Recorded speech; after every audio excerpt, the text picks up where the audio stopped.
Every 2 years, we get to see the world's most talented people compete in a variety of events like swimming, running, skiing, painting, or town planning. Wait.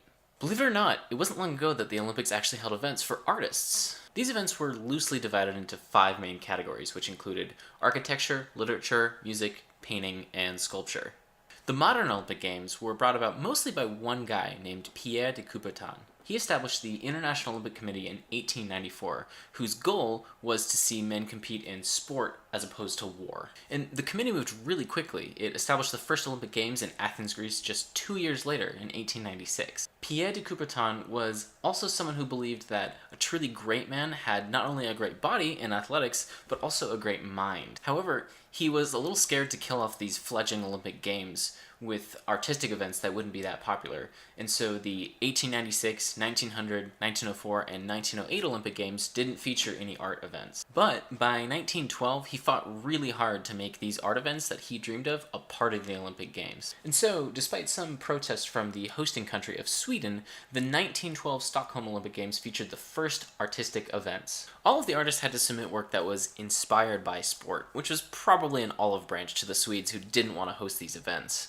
As it turned out, only 35 people ended up entering work into these artistic events, including the one and only Pierre de Coubertin, who actually won gold in literature with his poem Ode to Sport. In sculpture, American Walter Winans took gold with his bronze statuette, An American Trotter.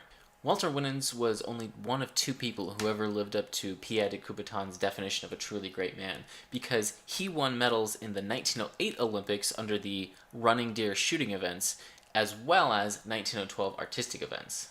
Olympic juries of art contests were actually allowed to withhold gold, silver, and bronze medals from entries that they didn't think deserved it. For example, the 1912 Olympic Games had 5 artistic events, with 3 medals up for grabs in each of the categories. But only 6 people won medals in those events. Unfortunately, the 29 artists who entered and didn't win anything are more or less lost to time. While I was researching this, I found this line in a paper about the games. They, the artists, may have reaped some measure of success in their day, but today they are more or less unknown in an international perspective. That sounds really sad, right?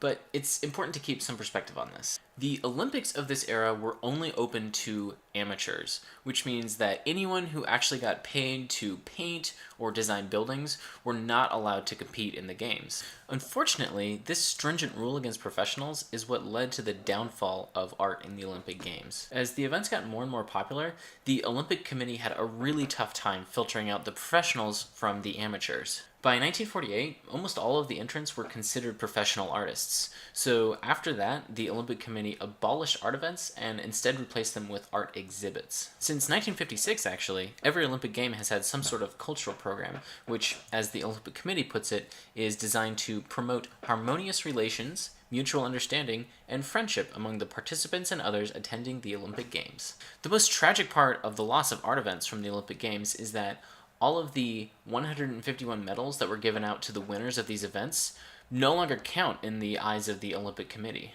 I really think that these medals should be reinstated, especially since professional athletes have been competing in the Olympics since 1968. Otherwise, we risk forgetting some of the most successful Olympic participants and a good chunk of history.